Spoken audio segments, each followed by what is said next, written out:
Welcome to Bitcoin Fixes This, where we explore the impact that Bitcoin will have in all aspects of society. Today's guest is Joel Salatin, farmer, libertarian, and author of many books, including The Marvelous Pigness of Pigs. We talk about farming, what motivates farmers, and why they're doing so badly economically. Joel also tells us about the negative externalities of farming today, the regulations that farmers have to put up with, and what he hopes for the future. Joel is a hero of mine because he really understands farming at a really deep level. I got turned on to his book, The Marvelous Pigness of Pigs, from another Bitcoiner who knew about Joel's work. And I got to say, that book really changed my perspective on food production as a Christian and understanding what it really means to take care of the earth and things like that. He has an understanding of the food production system in America today that very few people do. It's much like how we understand the monetary system. He is to farming what we are to the monetary system. Anyway, I really hope you enjoy this interview. Hopefully you get a much different perspective on food after you learn from him what it's really like. Joel Salatin, how's everything going? Well, it's good. It's good. We're toward the end of our season and just excited about getting a little break for the winter.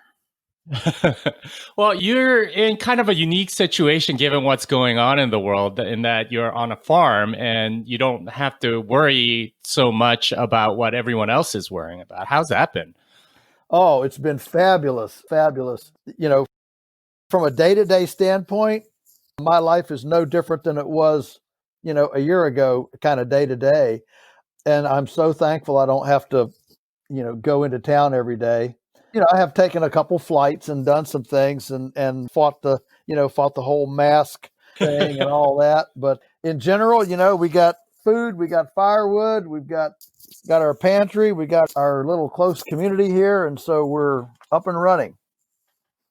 That's awesome. So I wanted to talk to you because you're obviously very passionate about regenerative farming. And if you haven't read Joel's books, I mean, you got to read one because it gave me such a different perspective on what food was. So can you tell us a little bit for my audience what regenerative farming is and how it differs from, say, commercial farming? Yeah, well, there are plenty of code words for regenerative farming. I mean, ecological farming, sustainable farming, any number of things. But essentially, we've got two ways to handle the land and to produce food. And one really honors nature's patterns, and the other one dishonors nature's patterns. And so one grows soil, one erodes soil. One increases hydration, the other increases desertification. It reduces the water cycle. One simplifies everything, and one, diversifies things, appreciates complexity. One is all about just, pile it higher and sell it cheaper, regardless of quality. The other one is all about nutrient density, quality, and those sorts of things. And so, you can just basically, make two lists, if you will. One believes that nature is fundamentally well, and if something is not well, we probably messed it up.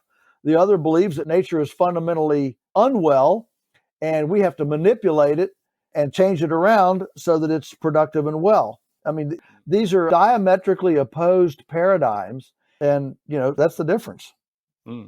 Yeah. So one of the things that really struck me is that a lot of the situation that we find ourselves in with respect to food production in this country is largely driven by sort of like the economics and the monetary things that go on. So can you sort of tell us what are the economics of regenerative sustainable farm versus the economics of a commercial farm?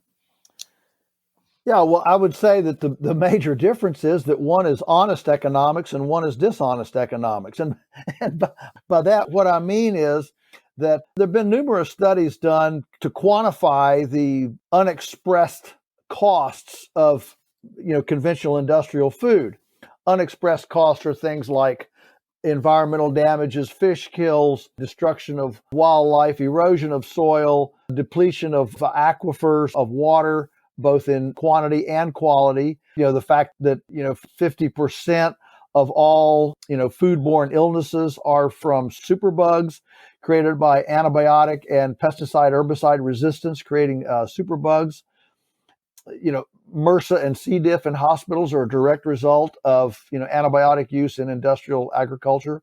So you have all these kind of externalized costs that are not actually put in the economic equation. So at our farm, we're very upfront with people and say, we have the cheapest food in the world. Now, it doesn't carry the cheapest price tag. The price tag carries everything in it. Our food won't give you a case of superbug diarrhea. It won't erode the soil. It won't eliminate the pollinators. Birds will still sing for your grandchildren.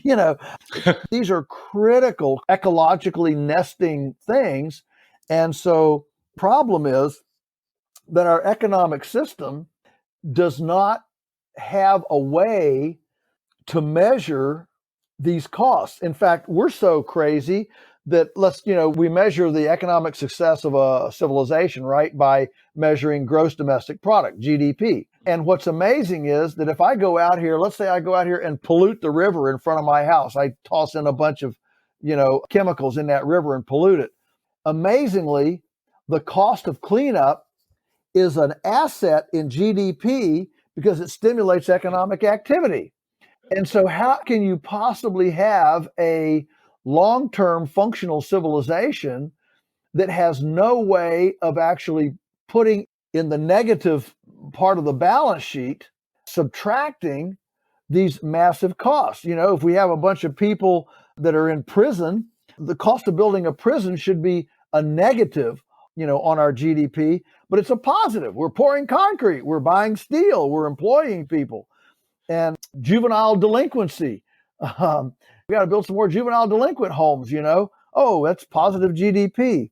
And so, how can a civilization that can't capture what we would all consider to be economic and cultural negatives on society, how can it possibly thrive when we put those in the positive asset column and not the liability column? It boggles the imagination. That's very interesting that you frame it that way, that one is sort of honest economics and the other is dishonest economics. And the dishonest economics has some form of broken window fallacy built into it, where they think that anything that stimulates jobs is good, even if it's something bad like juvenile detention homes or pollution or things like that. I wanted to know, just specifically, why is it that farmers, for example, if you're a chicken farmer or something like that, what are the economics like for them? Because from what I understand, they make very little money, but they work like crazy. And the product that they're putting out isn't exactly that great. So what causes them to do that? How does that work? Well, I think it's a great question, and thank you for asking it. I think a couple things. One is that farming is not just a business. If you're a farmer, it's very much a lifestyle. It's very much, captain of my own destiny, ruler of my little estate. And so there's a certain, Americana nostalgia around a piece of land and, and stewardship of that land. So, it's amazing what people will do because they love it and not because it returns money. And I mean, that's a good thing for the human community. We'd have very little, philanthropy and mission-oriented activities if money were the only factor determining if something is worth doing. That's one thing. But the second thing is that farmers have been brainwashed. That farmers are universally subject to the propaganda that, especially here in the United States and America, that we feed the world. And if I don't produce this stuff, children in Bangladesh are going to starve to death. And so there's this big kind of guilt burden that every farmer carries on his back that drives them, to this, I'm feeding the world. Have you seen the bumper stickers? No farmers, no food. That I have to feed the world. And if I didn't produce this, everybody would starve to death. And so there's this, it's not only a guilt trip, but it's also almost a righteous, I'm righteous because I'm feeding the world. So it's a bit of a martyr. There's a bit of a martyr complex here that I'm responsible for everybody's health. And, that's makes me a very important person. And especially in a vocation that's been so marginalized, like farming has in the last 50, 60 years, emotionally, farmers grasp at anything to make them feel important. I mean, there are now almost twice as many people in prison in the United States as there are farmers. And so farmers they took farming off the census notation. They actually take a census of prisoners, but not farmers anymore. That's how few of us there are. And so farmers are desperate to feel affirmed, to feel validated. And so this idea, I'm feeding the world, doesn't matter if I make any money, I'm really important and everybody's depending on me. Everybody wants to feel needed. Everybody wants to feel important. And so the cachet of the USDA and the messaging, the mystique of it, has moved farmers to a place of compulsion rather than actual economic competency. That's so interesting. That totally reminds me of like my friends that went for PhDs or something like that. And I mean, I'm sure you know that PhDs make very little money, and oftentimes they're stuck in academia doing like postdocs and stuff for very little money. And I'm always like, why are you doing this? You could go make so much more money in industry or whatever. And they always answer with, well, I'm not doing this for the money. And then I'm like, what are you doing it for then? And usually the answer is some form of advancing human knowledge or something like that. But it seems like farmers have a similar sort of complex where they feel like they're doing something that's good for the world and that it's sort of like a moral imperative almost. Yes, I would agree with you. And, moral imperatives are good. I mean, we would have very few pastors probably if we didn't have a moral imperative, or very few, that would donate time to big brothers and big sisters, or, name your give blood, whatever, name your charity, universal human attribute of wanting to help, feeling needed. That's a good thing. But certainly a lot of crazy things have happened in the name of, noble cause. Yeah, the crazy thing to me about a lot of these farmers is that you point out, at least in your books, I think, is that so many of these farmers are in just enormous amounts of debt, and they're having to take these giant loans in order to build facilities or create new machines, or, like go more into the way that the corporate world wants them to go in. Why are they forced into it? Are they like sort of economically desperate? Why aren't they trying more of the stuff that you're doing that's more sustainable and profitable, frankly? Yeah, well, I think the main reason, or the short answer for that, is simply paradigm. We all know paradigms are subconscious. It's our subconscious view of the world. That's kind of how we view things. And we don't even know we have a paradigm generally. If somebody says, what's your paradigm? You have to stop and think about it. It's not like we post our paradigm on the refrigerator door, And so the paradigm under which farmers are operating are, number one, I have to feed the world. Number two, another false paradigm is that production equals profit. That if I produce more bushels of corn, I'm more profitable. And nothing could be further from the truth, especially in the biological world. When you force things when you push the pedal clear down to the floorboard, things don't run as efficiently. There's a sweet spot. There's a biological sweet spot, a kind of a balancing window, if you will. And nature always moves toward this kind of homeostasis, this equilibrium place. When there's too many wildebeest, the tigers increase. And when there's too many tigers, the wildebeest decrease, and it gets harder to get food. And so we see this balancing thing. And so I think farmers are running under a false idea that they can the pedal to the metal without any consequences. But another one is simply, as I've told people, you realize that if people widely adopted what we do on our farm, it would completely invert the power, position, prestige, and profits of the entire farm food sector. And that's a pretty big ship to turn around. And you got to realize that I think the statistic is something like 85% of all decisions that farmers make are based on the advice of a salesman. I mean, there is a huge, network, fraternity that that profits off of farmers buying things. And so there is a tendency, there's a pride. My chicken house is bigger than yours, my tractor's bigger than yours. I've got a bigger truck than yours. There's a certain pride in that. And so that plays a part as well. Yeah, it reminds me of like church sizes where, sort of pastors brag to each other that they have a bigger congregation than the other guy or something like that. But like you said, it's all about the quality that matters and not necessarily like just sort of getting more units out. So how does the market sort of price these things differently? Because obviously, a chicken that's grown in like horrible conditions, it's just not it shouldn't fetch as high a price as, a chicken that's been pasture raised and so on. Like the market seems to have made that choice, but the fact that these really cheap chickens exist seems to have distorted the market somewhat. Like what's going on? Why does that continue to be the case? Like, is there that much demand for it? What do you think is happening? Oh, well, you have to understand that the average American believes in a cheap food policy. We say, we have the phrase, you get what you pay for. We use it for clothing. We use it for automobiles. We use it for, concerts. We use it for everything except food. And food is supposed to be able to, Prince Charles says that a culture is defined by religion, architecture, and food.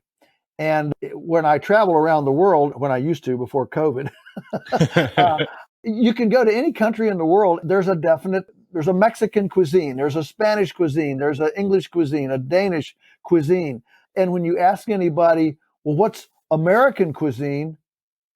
The universal answer is McDonald's. Okay. So around the world, I can tell you around the world, and I would say in our own culture, you ask people, what's America's contribution to the global food scene? The answer is McDonald's. And so there is a completely pervasive, culinary kind of subconscious in our culture that food, rather than being something to celebrate and becoming the centerpiece of a home, of a life, of an experience, food is actually a pit stop in the journey of life that I don't want to stop and eat, but I guess I have to because I have to eat something. And so I'll just stop and grab something because, I've got soccer games to go to, work to do, computers to build. And so in America, food is a footnote. Other cultures, food is an exclamation point. And that's a bit, so what I'm getting at is farmers have always produced what people want, always. Farmers don't come to the culture and say, okay, culture, here's what you're going to eat because this is what we want to produce. That's never happened. It's the culture that comes to the farmers and says, here's what we like, here's what we want, and farmers figure out how to do it. Obviously, it's subtle and it has, historical roots, but that's the way it works. And so the farmers are simply responding to a cheap food policy that thrives on a pricing scheme that doesn't account for these externalized costs. And so the day consumers realize that, for example, my first protective wall for my immune system is to eat nutrient-dense, non-pathogenic food, the day the consumer makes that decision is the day that, guess what? They go visit the farmer's market. They get online and look for, pasture-based livestock and that sort of thing. That's when that happens. So the fact that cheap chickens exist is not necessarily because farmers want to grow them. It's because that's what the market has demanded. And the market doesn't want to pay for those things either. And when we say, look, when you buy our chicken, you're buying way more dense nutrition. The fat profile is different. The riboflavin is different. You're buying your vitamin pills, your nutrition, you get all this benefit. Plus, you're increasing wildlife, you're increasing water, you're increasing soil, you're increasing local food resiliency, you're germinating young farmers, all these benefits that you buy into. That can't be done with a cheap food policy. It has to be a completely comprehensive look at everything that surrounds the food production. Mm. Yeah, what you said was very interesting, that food has essentially been dropped down in our culture in terms of importance. And, it's reflected, I guess, in the fast food that we're all kind of consuming and, deprioritizing of food and putting it down. And that's essentially how you get cheap food. And you mentioned how real good food has a lot of positive externalities, like regenerating the soil and making the environment better. Whereas cheap food has all of these negative externalities like pollution and, degrading the soil and things like that. So I want to ask you, what do you think is what caused this sort of like cultural shift to, I guess, putting food into a lower tier, or like, I guess, de-emphasizing food in favor of something else? Or what's the root cause of that? What's happened here? Well, I think, look, we're a very young culture. We're a young culture.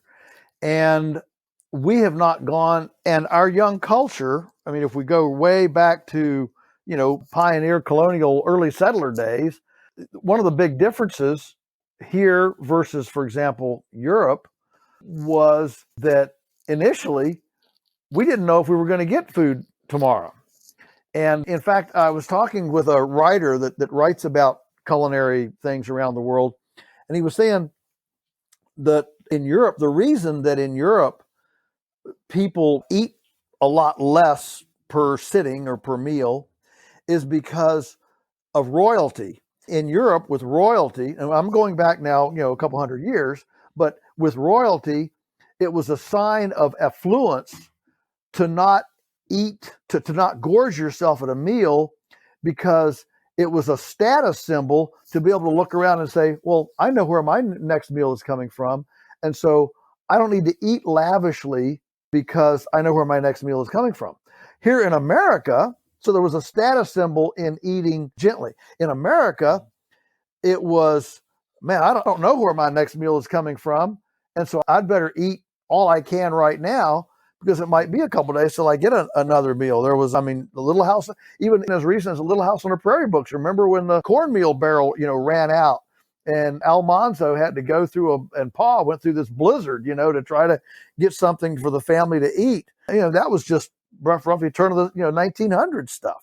And so in America, we have this tradition of scarcity, and we don't have royalty. And so in Europe, when you get done with a meal in Europe, the first question is, did you like it? In America, you get up from the meal and the hostess asks, did you get enough? Those are two extremely different views toward food. One is, was it taste good? Did you enjoy it? The other is, are you full? Are you satiated? And those two phrases still today, carry that legacy foundation of a culture. And so I think that we thought we were doing much more important things in life, much more important things in the world than eating. We were making steamboats. We were making the internet. Goodness, the story of Bill Gates, doing Microsoft. He said he lived in a garage on beans and Roma noodles for 2 years developing Microsoft. That's a perfect example of, hey, I'm doing great things. I don't have time to, think about food. And so we have simply not thought about food. It has not been part of our cultural mystique to put an emphasis on it. Yeah, I do see that, like, Americans do like to eat like stray cats that don't know where the next meal is coming from.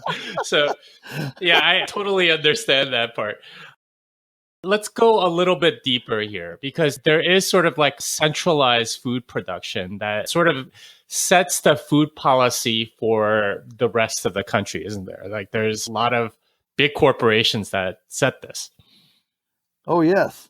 Oh, yes. Of course, the vulnerability of that came to the fore during the height of the initial COVID situation back in April and May, and the supermarket shelves emptied out, and these large processors were having COVID through their facilities and were having to close down. And everybody saw reports of, euthanizing millions of pigs and euthanizing millions of chickens. The food was out there on the landscape, but there was no pathway. There was no resilient pathway to get from farm to plate as these centralized systems started breaking down. Just imagine, if you will, if rather than having 4,000 employee mega processing facilities around the U.S., if instead our population were served with, 100,000 small neighborhood canneries, abattoirs, and processing facilities around the country. Think of the difference in the resilience. And so what we're seeing for the first time, at least in my lifetime, are big players actually asking questions. Should we put resiliency in the same objective category or goal category, if you will, as efficiency?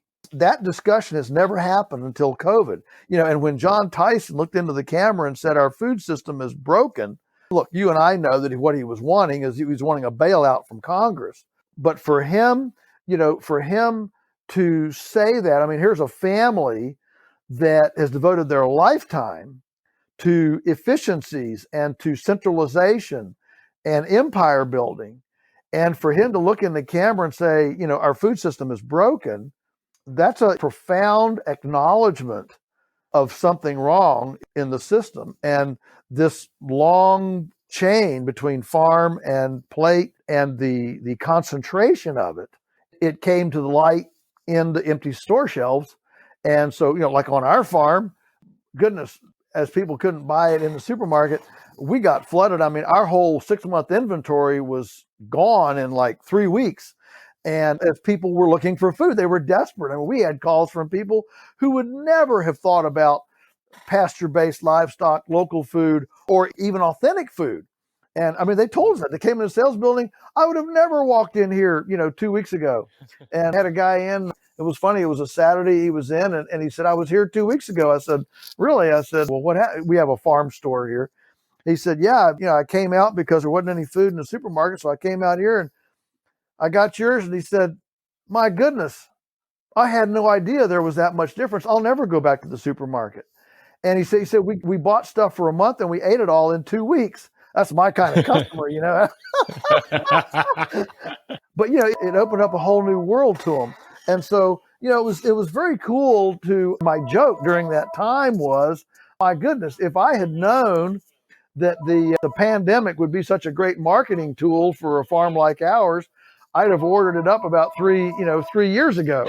It was a fantastic marketing tool. So it's been an exciting year. And the question is, how much will stick? How much will hold? And goodness, if even 20% of the market changes we saw during the height of the thing, if even 20% of them hold, it's going to be a major shakeup in the industry. It's already shook up, obviously, the bricks and mortar stores and the online sales, that sort of thing. And fortunately, we now have enough distribution logistics technology to allow farms like us to directly access consumers, to bypass brick and mortar stores, our own delivery truck boundaries. We can now exceed that. And I can tell you, talking to the farmers that I do, and I'm editor of Stockman Grass Farmer, so I have my pulse on a lot of just very, very small branded products like us. And everybody is reporting just a bang up year. And much of it, I think, can be sustained because we do have access to, cheap distribution logistics. We're shipping now nationwide. You get a little insulated box, and as the price of maintaining physical infrastructure, bricks and mortar, sidewalks, bathrooms, cash registers, lighting, insurance against falls, as all of that increases and the distribution logistics decreases, we're getting to a much more competitive place. That's interesting that you put it as sort of moving from efficient to more resilient, and like going from centralized to decentralized is essentially making the system more resilient, even if it costs a little bit more. And I think that's a really good trade. And I think like for any sort of emergency, that's when you're most thankful for that sort of thing. But one thing I wanted to touch on is your point about having a relationship with customers, sort of on a personal basis when you're a small farm.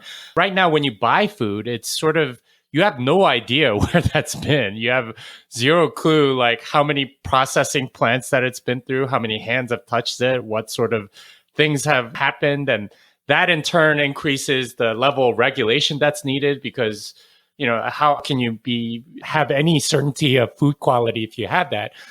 Whereas if you have a relationship directly with the farm, you and say you visited the farm and so on, you kind of have a good idea and you could kind of take away a lot of these sort of costs that are inherent in centralized systems. Well, yes, and for sure, just for sake of discussion, I call this the uberization of food. If somebody had told you, let's just say, 25 years ago, that did you know that in about 5 to 10 years, millions of people around the country, around the world, are going to jump into cars with drivers they've never met, who don't even have a chauffeur's license, whose automobiles haven't even been inspected for roadworthiness, who have never who have never, taken a chauffeur's driver's test. And people are going to voluntarily jump in the car with these people and ask them to take them places they don't even know where it is. And it's all going to be fantastic with no government agency involved, no oversight, no nothing. Well, you just said, well, you're nuts. I mean, who would have guessed 25 years ago that Airbnb worldwide would create more accommodation rooms than Marriott, Sheraton, and Hilton combined without ever driving a nail or cutting a piece of wood? And the reason that these work is because it's the power of the internet to democratize access and accountability.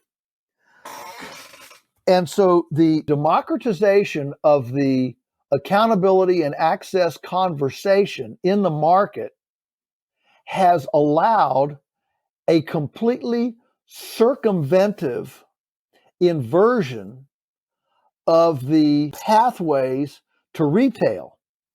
Whether that retail is a car drive, a hotel room, or in what we're talking about, a T-bone steak or a chicken or a piece of fruit.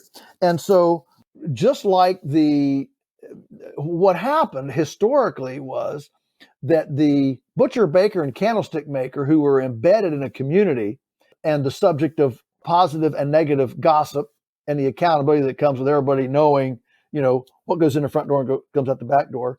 During the Industrial Revolution, the butcher, baker, candlestick maker got extremely large, put up razor wire fences and guard towers, and became extremely opaque and began to cheat.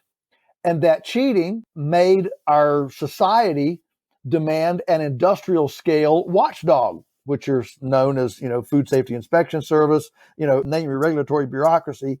The idea was, well, we need a government agency to protect us from the opaqueness of this industrial thing. Well, now with the internet, which has returned the village gossiper, and essentially it has, because of the feedback loop, it has reopened the butcher, baker, and candlestick maker to the village accountability conversation. Suddenly now we have a new transparent opportunity for personally chosen provenance. Mm. And that's a really, really cool thing, which means that a person who wants to invest any amount of time or interest in vetting provenance can now do so personally. You can go visit a farm, and I certainly encourage that. You can surf the web. You can, talk to friends. You can about, did you order from this? What do you think? And so there are now numerous ways of vetting provenance in our food supply that we literally didn't have even 30 or 40 years ago. And so I think that that we have the opportunity here for a golden age of locally branded, personally vetted, knowledge-based, transparent oriented provenance that we just haven't had before. And it's very exciting. Yeah, and this is totally reflecting what's happened with Bitcoin and versus, like the current monetary system with banks and things like that, and all of the regulatory things that you talked about. And, at least as Bitcoiners, we're very used to verifying, not trusting. And that's exactly what you just talked about with respect to the food supply. There are a lot of people that are cheating when you have giant centralized systems where there's no transparency whatsoever, and you have to rely on government watchdogs or food safety inspectors or something like that to do the verifying on your behalf. And of course, they're bribed and all sorts of things like that. Instead, if you have personal relationships and you have a level of accountability that comes from more communication like we have on the internet, it changes the equation significantly. And that's something that it seems like is happening in food, with money, maybe other things. How do you think that changes sort of our mentality? And what sort of societal level changes do you see coming as a result of this sort of pattern that we're seeing? Well, in the big scheme of things, what it does is it atomizes, it fragments the current, mega players, call them monopolies, but current mega players, as long as you have freedom, as long as you have liberty at the grassroots level to innovate and to actually come to the marketplace table, as long as that liberty is protected, eventually the big players become bureaucratic, they become static, they become stagnant. And so innovators are always going to yap at their heels. They're going to innovate something that questions and starts to eat away at the share of the big players. I mean, look what's happened just since the election. People are so fed up with with Facebook and the obvious, prejudicial, views of the big social media giants, that what is it? Is it Parler? It's called. It's a little upstart, social media outfit called Parler. They've been getting something like 2 million new subscribers a day since the election. And what Parler is a completely uncensored. There's no censorship. I mean, no censorship. And so the anti-vaxxers and the pro-Trumpers, the anti-maskers and the plandemicers, can all get on there and have a voice. And so this is what happens when things get out of hand. But the only way that you can protect disruption of innovation at the grassroots level is in a state of liberty. If you go to, top-down tyranny, then you don't have a way for the disruptors to be able to come to the marketplace table. And so changes that I can imagine that are coming, I'll tell you this, last year, for the first time, a friend and I convened the first national rogue food conference, for example, out in Cincinnati, and sold out, had a wonderful time, several hundred people. And the whole mantra of the conference was circumvention, not compliance. And what happens when you have this harassing regulatory kind of tyrannical environment in an economic sector, what you have then is an incentive. When the incentive is more to circumvent than it is to comply, you're in a kind of a tipping point. That's kind of where we are in the food system right now. We've got all these latent artisans and craftspeople, local brands ready to join the food system, but we're kept out of the market with, the Food Safety Modernization Act, with food safety, the Federal Food Safety Inspection Service, FDA, all sorts of labeling and food regulations that aren't about safety. They aren't about hygiene and cleanliness. They're all about, filling out paperwork, checking boxes, things that don't mean anything. What they do, or they require infrastructure. I mean, back years ago, I remember when the government tried to shut us down, and I asked them, I said, well, Let's take an empirical swab sample. If our chickens are cleaner than what's in the store, who cares if we gut the chicken in a kitchen sink? Don't all we really care about is clean. This is after they told us we had to have 6 changing lockers and a bathroom and all that stuff. We're 30 feet away from our house. We don't even have any employees, and it's that kind of requirement that precludes so many embryonic entrepreneurs from getting to the marketplace. And I think that this Uberization and the Internet of Things, the whole democratization of the Internet, what that has brought to the fore, we've seen it now atomize the hospitality industry. We've watched it atomize the chauffeur, the limousine industry, transportation industry. And with cryptocurrency, we're seeing it starting to atomize the financial industry. And I would suggest that atomization will continue into the food industry as well. Yeah, what you said makes total sense. And there is this tension between entrepreneurs and sort of government regulation, in large part because they're trying to protect certain businesses that are donating to them and so on. But there is this opposing force that you put so eloquently, circumvention, not compliance. And that's the pattern that we're seeing in so many of these really heavily regulated industries. I can't think of 2 more heavily regulated industries than food and money. Those are like just all sorts of ways in which that happens. Jimmy, I thought that was true too until I met a guy that was trying to do local fuel. He was doing a biodiesel fuel. And he said, "You think food's bad?" He said, "Trust me, people are way more concerned about what goes in their gas tank than what goes in their stomach." So, that is kind of crazy. There's that much more regulation around fuel than, oh, wow. So he said, add energy to your box of regulated tricks there. Yeah, I will bet you anything that it's because of the money involved, and probably. Of course it is. It's always about the money. I mean, think about it. I can go out here on a 70-degree day and as a hunter and shoot a deer and drag it a mile through the sticks and rocks and squirrel dung, and then put it prominently on the hood of my Blazer and parade it around town to show everybody my trophy, bring it home and hang it up in a tree in the backyard with flies all over it, and then cut it up, sometime in the next week in the cool, and feed it to my children and give it to all my neighbors' kids, have a block party, invite everybody over for dinner. And this is considered being a wonderful American, But if I take one pig or one chicken on an appropriate temperature day, carefully, eviscerate it in the backyard and sell 1 pound of it to a neighbor who voluntarily, as a consenting adult, wants to exercise freedom of choice and write a private contract to purchase that from me, suddenly I'm a criminal. I can give it away. I can give it away all day, and that's perfectly great. That's fine. But as soon as I take a penny for it, now I'm a criminal. Obviously, this isn't about food safety. It's about regulating what is available into the marketplace.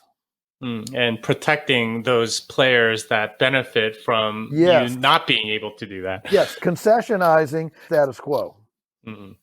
So I wanted to get your take on this because I think, I don't know, I personally think there's something to it, but there's something about the fact that there's always more money being printed, that there is inflation, tends to decrease the quality of the goods that come out. And this has to do with an economic phenomenon that I'm sure you're familiar with, which is sticky prices. People, are used to paying a certain price. They will not pay anything higher. And even if the money is inflating and the money is worth less, that causes producers to have to cut costs, and that cheapens things. How much has that sort of affected the food industry in the last 100 years, say, since the Federal Reserve?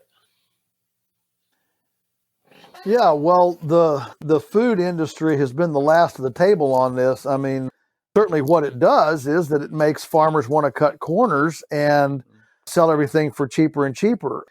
One of the best ways to explain this, if I could do my kind of 30-second soundbite, when my family came and purchased this farm in 1961, so it's almost 60 years ago, the pasture the land was worth $90. They paid $90 an acre for it. And that acre would produce half of a calf per year, which that half a calf would be worth $90. So that is a land to production ratio of 1-to-1. Today, that pasture is worth $7,000 an acre. It still produces the half a calf because there's no more rain and no more sunshine. And that half a calf is worth $350. So that ratio is 20-to-1 land to productive capacity. So it's gone in 60 years, it's gone from a 1-to-1 to a 20-to-1 ratio land to production. And that right there shows you how food has not kept up, food prices have not kept up with the other elements of society. Instead, farmers have tended to keep cutting corners, including a dead zone the size of Rhode Island in the Gulf of Mexico, including, sending 2 bushels of soil down the Mississippi for every bushel of corn, including increasing desertification in the Southwest and depletion of aquifer water going deeper and deeper and deeper, including, superbugs, medical costs, things. So what farmers have done in the pursuit of maintaining this cheap food policy, other things have replaced it. For example, in the last 30 years, we've moved from 18% per capita expenditure on food 30 years ago to 9% today. And we moved our per capita medical costs from 9% per capita 30 years ago to 18%. In other words, when a person gets their income, their income, $1,000 of income, 30 years ago, $180 of that went to food and $90 went to healthcare. Today, $90 goes to food and $180 goes to healthcare. And so there are relationships here, so that as the pressure on food to allow room for increased medical costs, increased education costs, increased energy costs, labor costs, all these things have risen in other sectors. Food has been the one sector that has, in real terms, has continued to drop relative to everything else. If we had the same ratios in effect today as we had in 1960, a hamburger would cost you $50. Wow. So it sounds like there's a zero-sum game at play here, where inflation seems to redistribute the amounts that are spent largely to our detriment, because obviously if you're paying $9 for food and $18 for healthcare, your quality of life isn't very good. Whereas if it's the other way, your quality of life is probably better. Nobody likes being at the doctor, but they do like eating food. And the other thing that I found really interesting about what you just said was this whole idea of production of land to the value of land. And we know that there's been a significant amount of asset inflation as more dollars are being printed. So the land is obviously going to be worth more, but the production that you get out of the land, the actual thing that you can use it to produce, has gone down in real terms because of this significant asset inflation. And if we had a store of value that was a lot better than the US dollar, it wouldn't be going so much into real estate, especially on farms and so on. And it could instead go towards more productive things like food. Is that an accurate assessment of what's going on here? Yes, that's certainly accurate. I don't know how much inflation inherently affects the ratio I'm describing. What I can say, I would tend to say, I don't want to get in a disagreement, but I would tend to say that more than inflation, probably what's driving this ratio thing that I'm talking about is more regulatory than actual monetary. Well, partly because of farm subsidies. I mean, farms like me don't get subsidies. And so when you have and that's part of regulation. Regulation is not only what you can't do, but it's also whatever subsidies and things. subsidies of what we want you to do, right? And so it comes on both elements. And so when you give special preference to certain sectors in any economic jurisdiction, when you give certain elements of that special treatment, it always skews the marketplace. I can give you another, just minimum wage laws, for example, as that required labor to artificially increase, then it puts downward pressure on other parts of the economy in order to balance. And so, again, food, because what we eat today generally doesn't show up in our health for years, there's a slinky aspect that allows us to think we're getting by for a long time until we aren't. kind of like soil erosion. You can rock along, and when you say soil erosion, you think, well, what's a tenth of an inch of soil a year? Well, when you realize that it takes nature 1,000 years to build 1 inch of soil, and we're eroding our cropland at a tenth of an inch a year, we're eroding it way faster than replenishing it. But it's not obvious in 1 year. So, we rocked along this year, we'll rock along next year, we'll rock along the next year.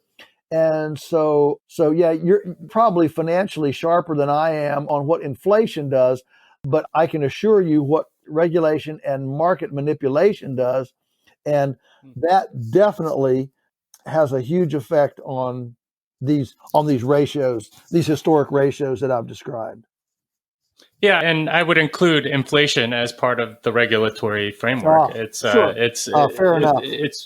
It's almost always used as a way to fund different regulations, for example, or to subsidize other things like you were saying. I wanted to switch gears just a little bit because I found this part to be very interesting and sort of in line with what we've been talking all along about, being more resilient. I call that maybe even anti-fragile. A large part of sustainable regenerative farming is that you do end up handling animals a lot more, and I was reading about how you I guess drink water the same water that the cows drink or something like that. And there an anti-fragility that you get out of that, where you're not as vulnerable to outside things, especially things like what we're going through with COVID, as a result of sort of your lifestyle. And that's in stark contrast to something like, single crop farming or something like that, which is very vulnerable, where you can have a single strain of a disease actually kill your entire crop, and you have no recourse and you're kind of ruined. It's kind of like that gradually then suddenly thing that you described, where you're going along fine until disaster hits, and then you're just completely screwed and you have recourse and you're bankrupt. Whereas your system of sustainable regenerative farming is much more resilient to those things. So in fact, you're able to thrive in times of COVID, where people come and seek your services, and you're doing better than ever in times of craziness. So I wanted to ask you, what are some things that we can do to become more anti-fragile in that way? What are some of these things that you do? You're obviously handling animals and drinking water with the cows. What are some practical tips that you would have for my audience in that regard? Yeah, well, if you're looking for, let me preface this by saying in general, agriculture has viewed the world, our ecosystem, as fundamentally simple. We view it as fundamentally complex. And so, as you mentioned, the monocropping, the factory farming, all thrive on a single crop, a single animal, a single use. And even the chemical fertilizer assumes just nitrogen, potassium, and phosphorus. It doesn't assume, boron and molybdenum and cobalt and a bunch of other things that we know are extremely important. And so I think the foundation of this anti-fragility is all about reintroducing complexity into our lives. Well, we humans, we don't like complexity. We want a recipe, we want a formula, right? We want a routine. And so we balk at complexity.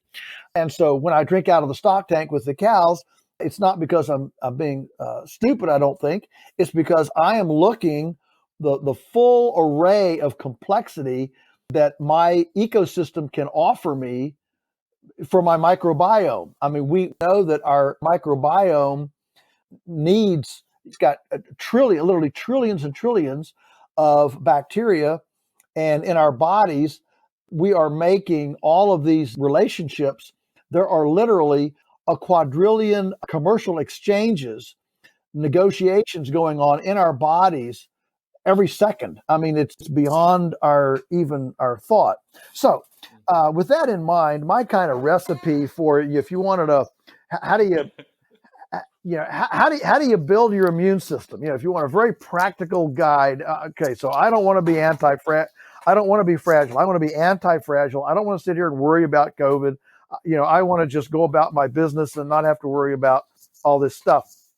There's a kind of simple recipe. First of all, I would say, don't drink and eat sugary drinks. Mountain Dew, Coke, Diet Pepper, Sprite, whatever it is.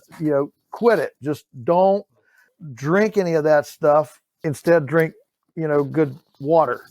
So part of the anti-fragility is quit doing the bad and then do good. And so you're going to quit drinking all that junk, include with that junk food, get away from the snack machine, the vending machines. Don't go down there, and then the second one then is the positive part is eat only food that you can pronounce. Eat whole foods, eat less processed, and certainly don't eat anything processed with an ingredient that looks like a chemistry experiment.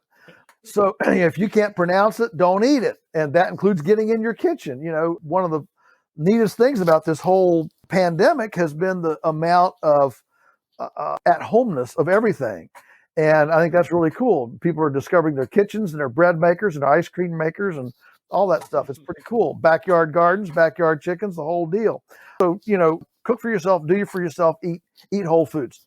Next one is sleep for 8 to 8.5 hours a night. That means you're not going to stay up and watch the late show. You're not going to stay up till the end of the Monday night football game. You're going to go to bed early.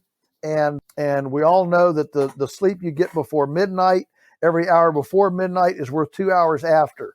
So, get enough sleep. Push yourself to get 8.5 hours of sleep. Number 4 is get outside 20 minutes a day. Get out there, get out in the sun. We know vitamin D is a huge deal with COVID.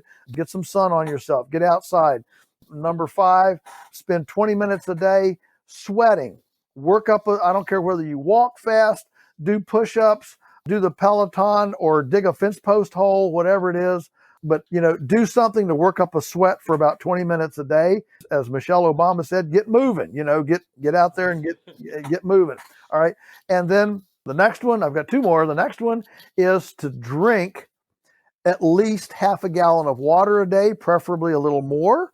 And most people, if you look at the undercurrent of numerous problems and diseases, a lot of it is we just don't hydrate. Why? Well, because water doesn't taste good. So invest in a good water purification system, get water that tastes good and drink it like crazy. And your body is primarily water. And so hydrate it. Let your chemical reactions take place. That they need a swamp to move around in. They can't move around in the desert. So give them a swamp so they can move around. And then the final one is make a list of all the people you hate and forgive them. Very nice. Very nice. And I can see that would be very useful from an emotional standpoint. And I guess what you're saying is that's actually helps your anti-fragility, I guess, in some sort of spiritual sense. Absolutely. When you're all in knots and you have vengeance in your heart and you want to do somebody in, it stimulates all sorts of internal hormones and different things in you. I mean, the relationship between our brain and our gut is now well documented. And so, yeah, I'm a big believer that you have to let it go. And I think that this last election, the acrimony surrounding it. And I would suggest the acrimony. I mean, I got on a flight the other day. I get on the plane, and I'll admit it, I'm an anti-masker. I don't think masks do anything. There's no science to it. But anyway, get on a plane, wearing my mask. And I don't have it. I wear glasses, and it fogs up my glasses. So I have it up over my nose, but not clear up into my glasses. And, lady's sitting there, I'm walking on the plane, and she looks at me, she, glares at me, and she does this, pull up your mask. And I'm thinking, really? I mean, we've just really become a judgmental. There's times to pull the trigger, but you don't have to have a hair trigger all the time. Mm. Yeah, it's probably a sign of fragility to a large degree. Yeah. And and you could kind of see society. I think that's what you're saying. Like, you could see society being fragile by how sensitive they are to almost everything. And that seems to certainly be the case right now. So I wanted to get your take on Bitcoin. What's your take on Bitcoin so far? I know you thought a lot from a libertarian perspective, at least from what I hear. So what's your perspective? Well, my perspective is that anything that drives power down into the populace is a good thing. And anything that drives power up into the elite is a bad thing. And I'll admit, I have many friends that are Bitcoin aficionados. I'm a Luddite. As you know, we had a hard time even getting me to get on this podcast to get through the links and all. And so, I don't have any. I haven't bought any. I haven't invested any myself personally because I don't understand it. But the problem with all innovation is, I think two things. One is coaching. The other is turnkeying. And so most of us need a coach, a mentor to understand innovation. And so, when you're trying to sell an idea or market an idea, you need to understand that most people don't just glom on or jump onto something that's new. It takes a little bit of mentoring, some coaching. Mm-hmm. And then the second part, beyond coaching, is that it has to be turnkey in as much as it has to be easy to get into. It has to be easy to enter. And this is one reason why Zoom, virtual Zoom took off. I think they were the first ones that were, at least for me, I can tell you, for me, they were the first ones who made it easy. I didn't have to, do any cutting and pasting and doing everything, just hit the link and boom, you're in. And so for any innovation, Bitcoin included, the sooner that it can be made, that entry level, that participation can be made simple and easy, that will absolutely drive participation. Well, we're going to have to get you set up at some point. And I don't know, maybe I need to visit your farm and you can show me how to handle my chickens better and I can help you buy some Bitcoin or something like that. This has been amazing. And I'm so appreciative of the work that you're doing. And for me personally, you're an inspiration to, living out my faith in a way that's consistent with what I happen to be good at or the skill sets that I've obtained and so on. And for me, I appreciate that very much. So just to close this out, where can people find you and how can people get in contact? Well, sure. We have a website, Polyface Farms, Polyface, polyfacefarms.com.